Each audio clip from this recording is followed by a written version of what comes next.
कैसे हैं सब लोग। देखिए आज का जो ये वीडियो है ना आप सभी लोगों के लिए बहुत ही ज्यादा खास और विशेष होने वाला है। मात्र आपको ये दो चमत्कारी चीजें अपनी हथेली में छुपा करके शिवलिंग पर समर्पित कर देनी है और आपकी जो भी मनोकामना होगी पूरी जरूर होगी। पूज्य गुरुजी अपनी कथा में नए नए उपाय बताते रहते हैं जो कि व्यक्ति की समस्त मनोकामनाओं की पूर्ति करते हैं और जिन लोगों की मनोकामना पूर्ति होती है पूज्य गुरुजी उन सभी के पत्रों को कथा में सुन करके भी बताते हैं। अगर आपकी भी कोई मनोकामना काफी समय से उपाय करके थक चुके हो, पूरी नहीं हो रही है, व्यापार अच्छा नहीं चल रहा, धंधा अच्छा नहीं चल रहा है, बीमारी परिवार में किसी ना किसी को लगी हुई है, नौकरी नहीं लग रही है, पदोन्नति नहीं हो रही है, कोई मनोकामना पूरी नहीं हो रही है ना, तो ये दो चमत्कारी चीजें अपनी हथेली में छुपा करके शिवलिंग पर समर्पित करना, आपकी सारी कामनाएं पूरी जरूर होगी। पूजा गुरु जी की कथा से सुन करके और समझ करके पूरे उपाय को बड़े ही विस्तार से बताओगा, परंतु उससे पहले आप सबसे छोटी सी प्रार्थना के जो लोग पहली बार आए हैं चैनल को सब्सक्राइब जरूर कीजिएगा और वीडियो को लाइक करके देवाधिदेव महादेव जी का कोई सा भी प्यारा नाम कमेंट बॉक्स में लिखना मत भूलिएगा। इस पूरे वीडियो के अंदर हम लोग 3 महाउपायों के बारे में बात करेंगे जो कि आपकी अलग अलग मनोकामना पूर्ति के लिए सिद्ध होंगे। सबसे पहले बात करते हैं पहले वाले उपाय की, ध्यान से सुनना, समझते चले जाना। तो 2 चीजें आपको हथेली में छुपा करके समर्पित कर देनी है। अगर आपकी कोई मनोकामना है जो काफी कोशिश करने के बाद में भी पूरी नहीं हो रही है, महादेव जी के उपाय करके थक चुके हो, सावन के उपाय कर लिए, कार्तिक के उपाय कर लिए, मनोकामना पूरी नहीं हो रही, तो इस छोटे से उपाय को करना इस विशेष दिन कैसे करना है, ध्यान से सुनते चले जाना, समझ करके करना, ठीक है। सबसे पहले आपको लेनी होगी काली मिर्च। कितनी? मात्र 1 काली मिर्च आपको लेनी है, ठीक है ना, खंडित नहीं होनी चाहिए, टूटा फूटा ऐसा दाना मत ले लेना। काली मिर्च ले लेना और गिन करके आपको यहाँ पर लेने होंगे 7 काले तिल। देखिए पूज्य गुरुजी ने कहा इस वाले उपाय में सबसे जो मुख्य है ना वो है संख्या, आपको इसी संख्या में लेना है, वरना तो हमेशा पूज्य गुरुजी एक चुटकी काले तिल बोल देते हैं। इसी में क्यों उन्होंने 7 काले तिल बोला, उसका कुछ ना कुछ प्रमाण होगा। तो 1 काली मिर्च और आपको 7 काले तिल के दाने लेने हैं। तो 1 लोटा शुद्ध जल अपने घर का जिस कलश में से आप जल पीते हो वहां से आप भर लेना और इन्हें लेकर के पहुंच जाना। सुबह से लेकर शाम तक किसी भी समय चले जाना। देव महादेव जी के मंदिर शिवलिंग के पास सबसे पहले उत्तर दिशा नॉर्थ डायरेक्शन की तरफ मुंह करके खड़े हो जाना। जो भी पूजा अर्चना आपको करनी है ना वो पहले करना, उपाय आपको सबसे अंत में करना है, ठीक है। तो अगर आप दिल्ली जाते हो पहले पूजा अर्चना कर लो, जो जल चढ़ाना है वो आप चढ़ा लो, कोई दिक्कत नहीं है। जब आप इस उपाय को करेंगे ना तो पहले शिवलिंग को अच्छे से साफ कर लेना, तो करके उसके पश्चात जो आपने एक कलश लिया है, लूटा जिसके अंदर आपने जल भरा हुआ है ना, उस कलश को आपको ओम नमः शिवाय श्री शिवाय नामोस्तुभ्याम का स्मरण करते हुए कुंतकेश्वर महादेव जी के नाम से समर्पित करना। कर दिया, उसके पश्चात आपका जो दाहिना हाथ है उस दाहिने की हथेली पर जो आपने 1 काली मिर्च ली है वो रखना और इसी के साथ जो 7 काले तिल के दाने हैं उन्हें भी आपको यहीं पर रखना है, ठीक है। रख लोगे, रखने के पश्चात आपको मुट्ठी बांध लेनी है। मुट्ठी के अंदर आपको अपना नाम सबसे पहले बोलना है, फिर गोत्र बोलना है। आपका नाम और गोत्र बोल करके आपकी मनोकामना बोलनी है ना, और मनोकामना बोलने के पश्चात आपको उस मुट्ठी को शिवलिंग के ऊपर ले करके जाना और आपकी मुट्ठी को वहीं पर खोल देना है। खोलते ही क्या होगा, सारा जो भी आपने लिया है ना वो काली मिर्च और काले तिल के दाने वो यहाँ समर्पित हो जाएंगे। अभी आपको अपना हाथ नहीं उठाना है, हथेली को वहीं पर रखे रहने देना है। फिर से वापस अपनी कामना बोल करके एक बार और फिर अपना हाथ वहां से उठा लेना। अगर कुछ चिपक करके आ जाता है वापस शिवलिंग पर आप समर्पित कर देना। इतना सा काम करना है। पूज्य गुरुजी ने कहा है कि इसे सुबह से लेकर शाम तक किसी भी समय कर सकते हो, लेकिन इस वाले उपाय को हफ्ते में एक बार करना स्टार्ट कर दीजिए। आप 2 से 3 हफ्ते इस वाले उपाय को कर लेना, आपकी जो भी कामना होगी ना वो आपकी पूरी हो जाएगी, यानी कि पूरी होने में कारगर हो जाएगी। पूज्य गुरुजी का बहुत अद्भुत और अचूक उपाय है, जरूर कीजिएगा।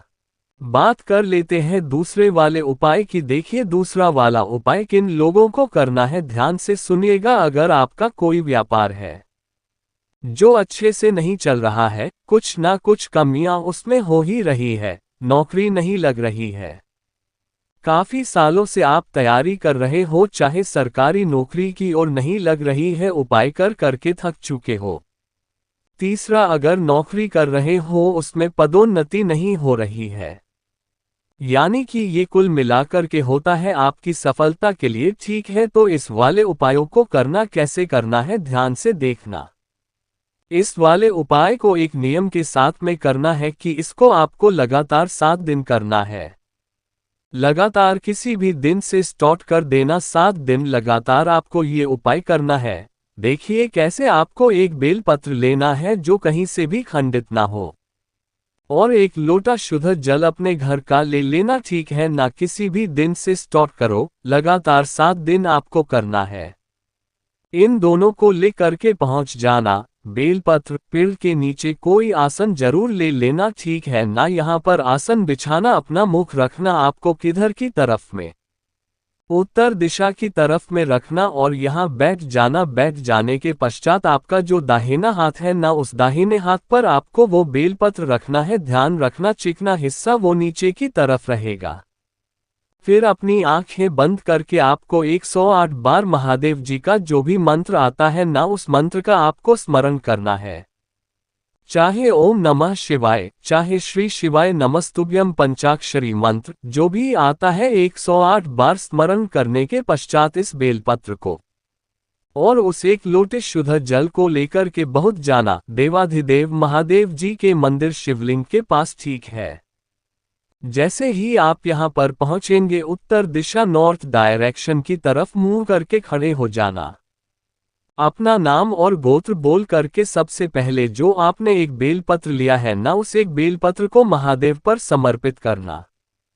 शिवलिंग पर नाम और गोत्र बोल करके कामना करके समर्पित करना, और इसी बेलपत्र के ऊपर एक लोटा शुद्ध जल समर्पित कर देना। ओम नमः शिवाय श्री शिवाय नामोस्तुभ्याम का स्मरण करते हुए उसके पश्चात जो भी जल रहता जलाधारी से नीचे की तरफ आकर के गिरेगा, उससे आप थोड़ा सा रोक लेना। ठीक है, अब देखिए इस रोके हुए जल को आपको कैसे करके करना है। अगर आपका कोई व्यापार धंधा दुकान है ना, तो वहां पर छिड़क देना। अगर आप अपने नौकरी में पदोन्नति के लिए कर रहे हो तो इसी वाले जल का आचमन आपको 3 बार लेकर के करना है। पहले थोड़ा सा लेना, आचमन कर लेना, फिर थोड़ा सा लेना, आचमन कर लेना, फिर थोड़ा सा लेना, आचमन कर लेना। ठीक है ना, आचमन करने का मतलब है उसे ग्रहण कर लेना। ठीक है, आपकी जो भी समस्या होगी ना, धीरे धीरे करके खत्म होने लग जाएगी। पूज्य गुरु जी ने ये वाला उपाय खास विशेष तिथि पर ही करने के लिए बोला है। आपको लगातार 7 दिन इस उपाय को करना है। 7 दिन के बाद जो 8वां दिन आएगा ना, फर्क पता चल जाएगा। बात करते थे हैं तीसरे वाले उपाय की, जो कि इस वीडियो का सबसे आखिरी और अंतिम उपाय है। अगर आपके परिवार में कोई ऐसा व्यक्ति है जो कि बार बार बीमार हो जाता है, थोड़ा सा मौसम क्या चेंज हुआ बीमार हो गया, उसकी बीमारी खत्म होने का नाम नहीं ले रही है, बहुत ज्यादा सेंसिटिव है वो है, कभी सर्दी आ गई तो सर्दी फटाफट से लग गई, थोड़ी सी सर्दी में गर्मी आ गई तो गर्मी से हालत खराब है, बुखार वगैरह आ जाता है, तो काफी सारे ऐसे सेंसिटिव लोग जो होते हैं ना, उनके लिए आप कोई उपाय करना है। इसके लिए आपको क्या करना है, परिवार का कोई भी व्यक्ति कर सकता है। ठीक है, 3 बेलपत्र लेने हैं जो कहीं से भी खंडित टूटे फूटे ना हो, और इसी के साथ में आपको लेने हैं 2 पात्र। देखिए अगर आपके पास में दोनों तांबे के लोटे हैं ले लीजिए, कोई दिक्कत नहीं है। आपको 2 पत्र लेने हैं, घबराना नहीं है कि भैया 2 लौटे कहाँ से लेके आए। घर में तो एक ही लूटा है, उपाय करने के लिए एक और लोटा लेकर के आना पड़ेगा नहीं। आप एक गिलास ले लो, एक कटोरी ले लो, कोई दिक्कत नहीं है। 2 पात्र होने चाहिए आपके पास में, और दोनों के अंदर ही आपको क्या भरना है। अपने घर का शुद्ध जल भरना है, तो 3 बेलपत्र और ये 2 लौटे। देखिए, कोशिश करना।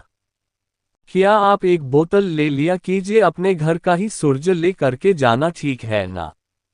और लौटे खाली ले करके जा सकते हो, वहां पर इसी बोतल में से जल भर के समर्पित कर देना। मैं भी ऐसे ही करता हूँ, ठीक है। इन्हें लेकर के पहुंचना देवाधिदेव महादेव जी के मंदिर शिवलिंग के पास, ठीक है ना। किसी भी दिन चले जाना, किसी भी समय चले जाना, उत्तर दिशा नॉर्थ डायरेक्शन की तरफ मुंह करके खड़े हो जाना।